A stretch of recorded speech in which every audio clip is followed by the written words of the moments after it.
Well, it's been a long 3 months. Many of you have been here through thick and thin, and I applaud you.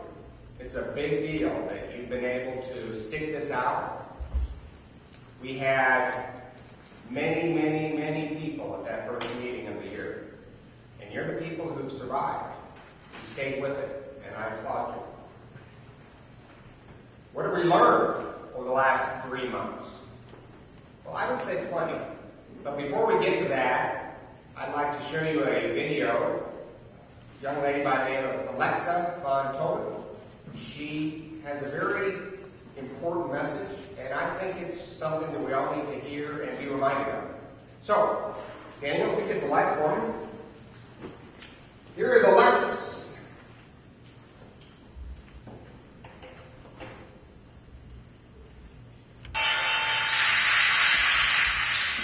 Thank you so much for having me. I'm Alexa Von Toten, and I'm incredibly passionate about personal finance. I wanted to start talking to you all today about my favorite television show, which would, of course, be The Biggest Loser. I love The Biggest Loser. I'm sure many of you watch it here. I love to watch it while I'm on the elliptical machine. Everything from the crazy donut binges to the dramatic weigh-ins. It's incredibly entertaining. Though when I watch it, I often step back and I think, what a great television show. America's really struggling with obesity, and this is a show that really brings that to the forefront. 6 million people view it every Tuesday night, and I often pause and think, God, I really wish something like this existed for personal finance. I really wish that there could be a show like The Biggest Loser for personal finance, but unfortunately money is still so taboo. In America right now, the average person makes approximately 6 to 10 money decisions every single day.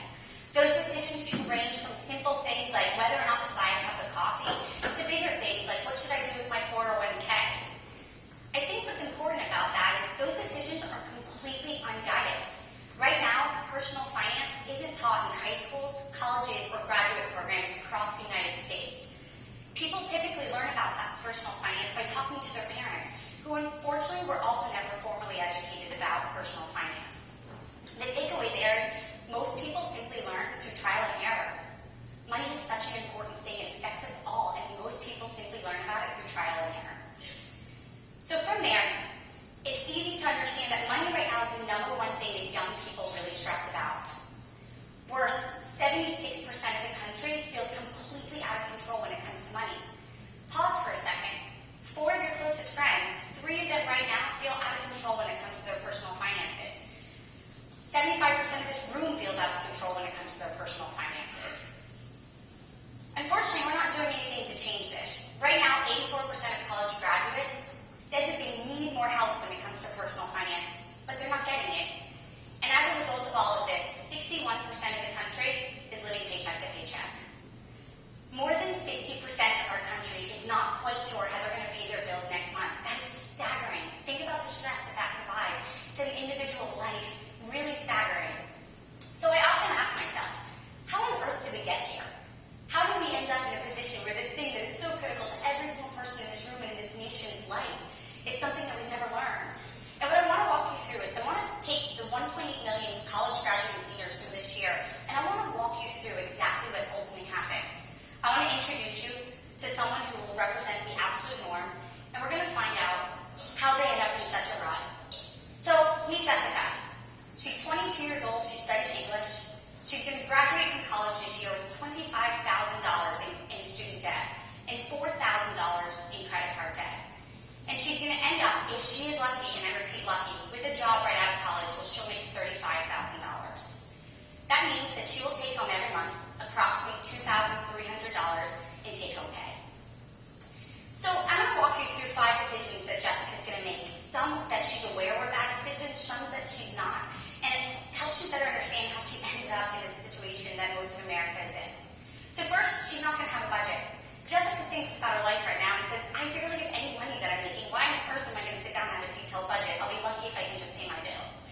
She doesn't even know that good financial planning recommends that 50% of her money that she takes home goes towards essentials, 30% towards lifestyle, and 20% towards the future. That's really key, 20% towards her future savings. Jessica's going to move after college to a big city. She's going to first do what every other college graduate does, get an apartment, and and she's going to spend $1,200 on rent. Right out of the gate, a simple decision such as getting her apartment is going to throw the even chance of her having a balanced budget completely out of whack, but also put her in jeopardy for years to come, as she won't have that 20% going towards her future. Next, Jessica already has lots of debt. She thinks to herself, everyone in America is in debt. Why do I have to worry about it so much? And instead of aggressively paying it down, she's only going to pay her minimum payments. Worse, she's going to miss a few of those payments because she doesn't even understand what a credit score is, nor does she understand why it's so critical to her financial future. After that, she's not going to think about emergency savings. And the reason she doesn't is she can barely think about how she pays her bills, so she's like, what do I need emergency savings for? What she doesn't know is if she loses her job tomorrow or has any type of an emergency, she's completely vulnerable and she's going to have to rely on credit card debt in order to keep her head above water. Her fourth big mistake is she's not going to negotiate her salary. In her mind, she's so thankful that she got a job that she's not going to think about negotiating her salary, and she's just going to wait for her boss to tell her when she gets one. And because of that, a few years later, she's still making just $35,000. And the final major mistake that Jessica's going to make is she's not going to think about retirement in her 20s. The reason she's not is retirement's 43 years away. Why on earth would she think about it, she says. And because of that, she doesn't take advantage of her employer 401k match program, and she doesn't open a Roth IRA. Now I want to fast forward 15 years, applying those exact same behavioral traits, not learning much more about personal finance, making a few more mistakes. Jessica's going to get married and she's going to have 2 children. 15 years later, applying the national APR 15%, Jessica's going to be closer to $20,000 in debt. As her life grew, credit card was her answer. Her interest rate has, of course, gone up. From there, she still has about $10,000 of her student loans, so a decision she made 2 decades ago is still haunting her every single month. Additionally, her credit score has gone from that 622 to something more in the 500s, and that's because she's amassed more debt and she's missed more payments. On a good note, she started thinking about retirement, but she currently has less than $10,000 in her future retirement savings, which actually is about 54% of America right now. Beyond that, she doesn't set up a 529 plan for her children because she has no other dollars to think about. So, I want to pause for a second, and I want to think about the national impact. I just walked you through Jessica's story, and I want us to pause and I want us to multiply that by 1,000, by 1,000,000, and by tens of millions. Jessica's story is the story of tens of millions of Americans living in our country today. When you understand that, when you pause and really think about it, it helps you better understand why we currently are a country where we have $2.5 trillion, yes, trillion dollars in consumer debt. Why we're in a position where the American dream of home ownership is not a reality, as 25% of applications are denied immediately. Where 31% of Americans today have no retirement savings, and therefore the American dream of pausing when you're 65, when your bones are starting to get brittle, and being able to retire, they're not going to have that as a reality. And finally, and maybe even worse, money is the #1 cause of fights in marriages, and marriages who fight are 30% more likely to end up in divorce. So what this does is gives you an idea of where we are today. What this doesn't do is it doesn't give you a sense of the domino effect. Jessica and her husband, they have 2 beautiful kids. Those kids are going to go off to college with the exact same credit card debt and student loan debt that Jessica had. But worse, they're probably going to have to help with Jessica in retirement. That domino is going to fall down for generations to come. And as you can see, Jessica has flipped a domino in a downward financial spiral that will continue for many generations. So, what if we could rewind? What if I told you that I really believe that there's a solution to all of this? I really believe that we can go back to the tens of millions. We can ultimately go back to Jessica. And there's a simple solution that we can take her before she enters the world, before all of our college seniors do, and we can basically stop and teach them 5 principles. We can help them before they make mistakes, how not to make them. Let them understand why a budget is so critical, and basically the principle of living beneath your means. Help them better understand that debt is not an answer, and in fact, it is absolutely so important to aggressively pay it down as it is designed to defeat you. Help them understand that emergency savings account is so critical, as if anything happens, you want to be able to sleep better at night, and that's what it's there for. Help them understand that they have to negotiate their own salaries along the way, that their voice will always be the loudest. And finally, that retirement is something you have to think about in your 20s.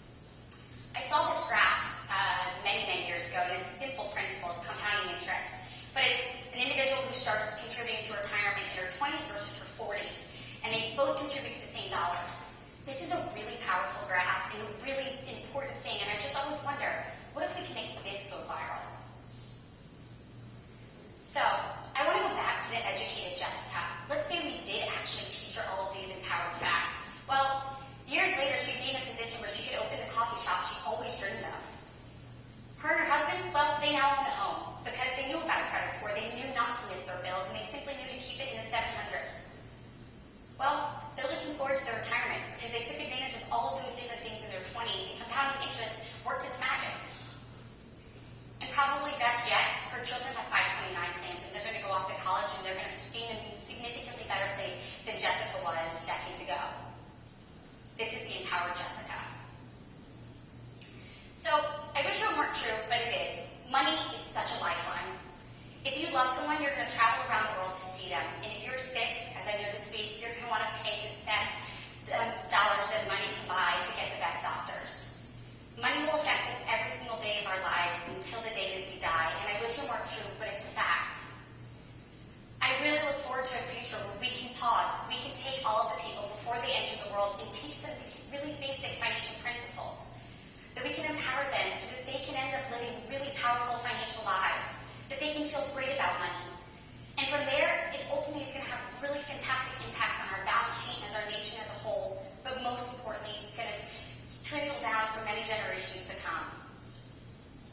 When I think about money, I think it's not important to be rich. It's not about being rich. It's about being able to live your richest life.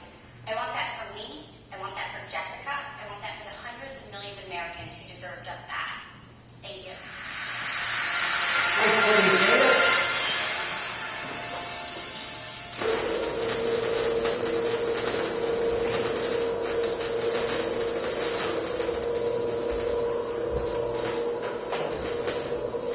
I love Alexa.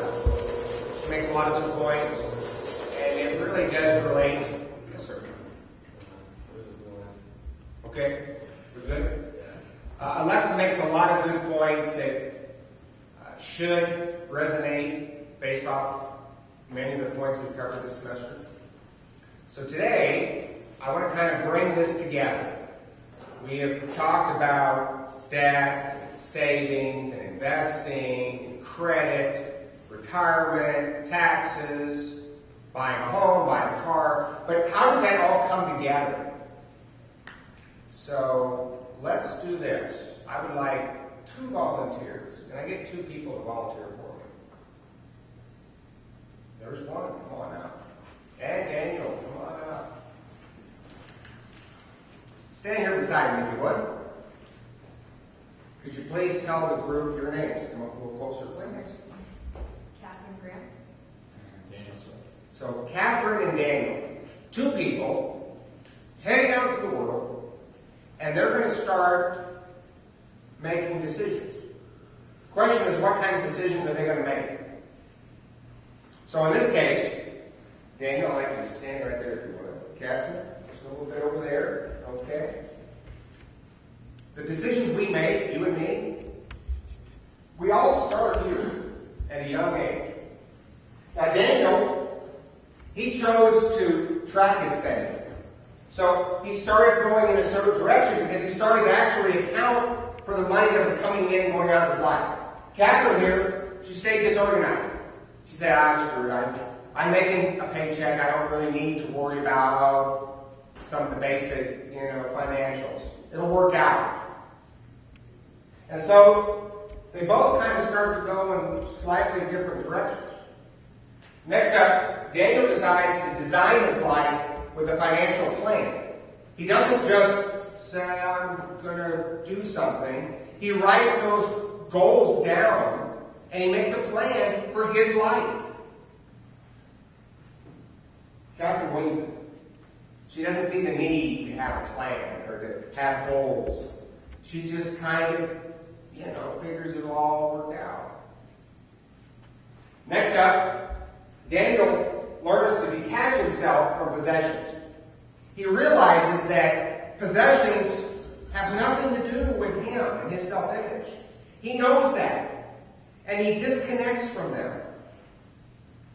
He's built up his self-image and his perception of who he is without any of that stuff.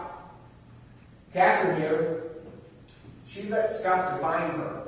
And because of that, she had to keep buying more and more stuff to prop up her self-image and who she was as a person. That's what materialism does for us. Because you see, no matter what you buy, there's always something better, bigger. Next up, Daniel focused on getting rid of debt. He knew that debt was going to crush him, and he got rid of it. He paid it off as fast as he could. One of his main priorities, which was part of his financial plan, was to get rid of that debt.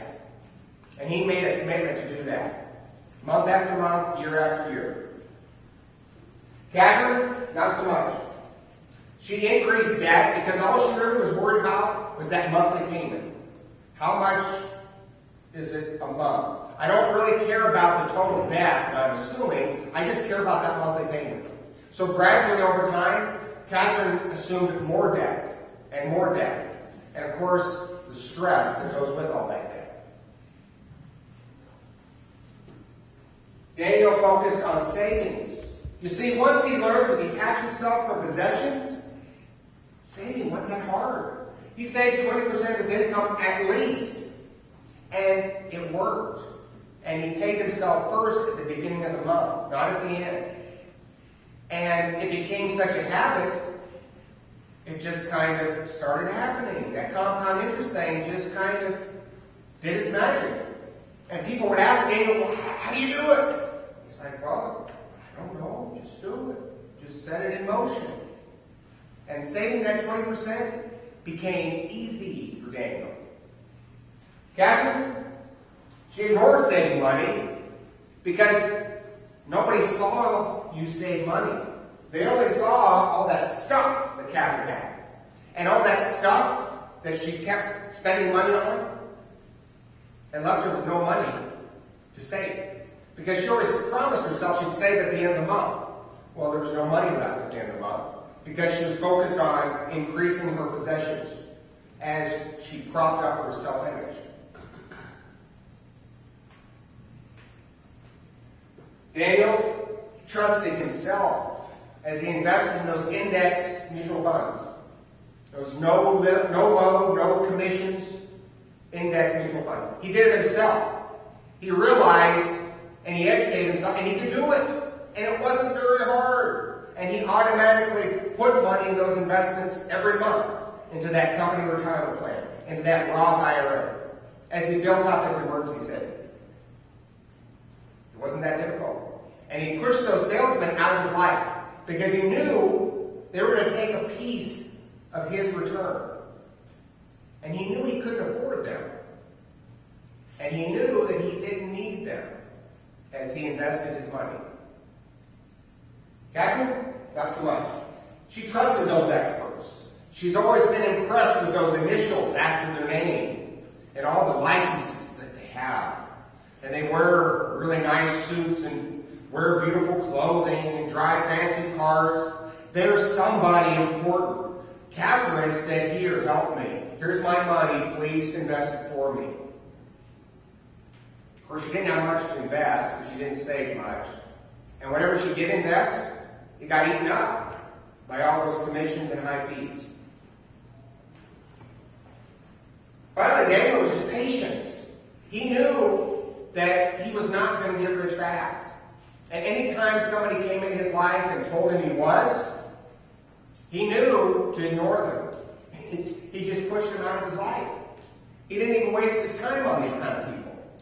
He was patient because he had set his life in motion. His savings and investing, it was just happening. He didn't need any of these get-rich-quick schemes. He was getting rich slowly over time. Catherine, she was really focused on instant gratification. What can I have now?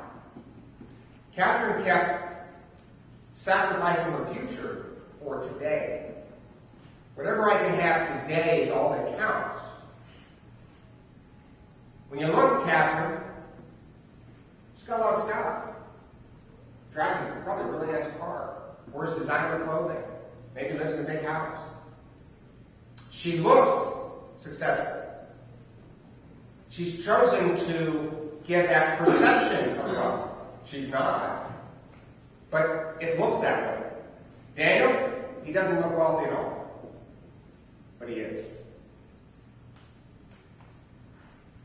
Daniel finally reaches financial freedom because he's been doing this month after month, year after year, decade after decade, as he developed all those habits. And they weren't that hard because he got started young and he just kept doing it. And he avoided all those mistakes, those craters in life, because he became educated on money. He understood the process of how to build wealth, and he did it gradually over time. And he reached that stage of financial freedom, not because he's the smartest person in the room. Daniel's not the smartest person in the room. But he improved that financial IQ, and he focused on those habits that made him wealthy. Catherine, she could very easily have a much higher IQ than Daniel. Except, she's ended up filing financial and emotional bankruptcy. You see, we talk about bankruptcy, it's a money thing. It's more than that, folks. People who file bankruptcy, they end up becoming bankrupt emotionally. They become devastated by what has happened to them. And in many cases, they're asking, what happened? You see, Catherine was living this American dream, but she ended up bankrupt. And guess what? She's got to start over. She's got to go right back here. That's what all of this took her to. Because you see, this path, it takes them further and further and further away.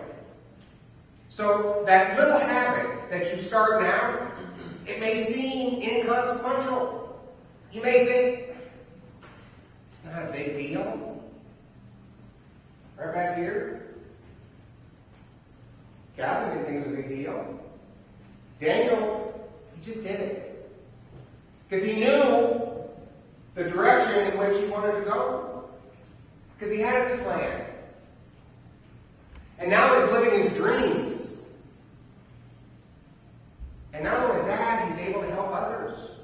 Because he's not living paycheck to paycheck. He's not bankrupt financially and emotionally.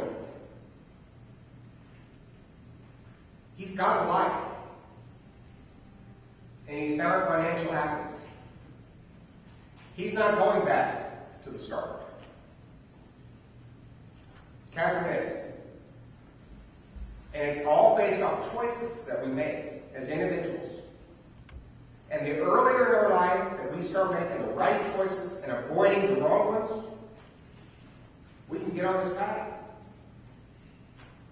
So, come back to me, Catherine. Thank you for your time and effort to volunteer for this. These people, you start here. You don't have to be Catherine. Catherine doesn't have to be Catherine. She can be Dad's path. She can change course at any point in her life. And so can you. And that doesn't mean that just because you're 20, that's the path you can take. You may be 40. You may be 60. You can stop and change course. That path is available to anybody who's willing to accept it. Okay? Thank you. Thank you for your time.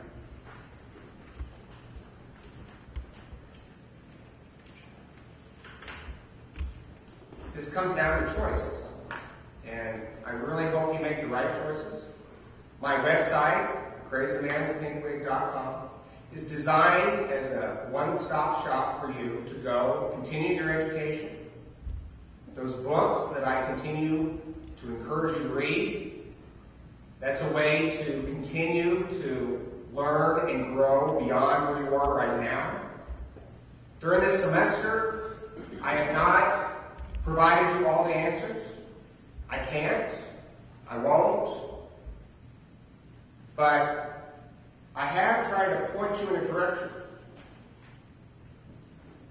get on that direction, you can change your life. You can find financial happiness. I wish you the best.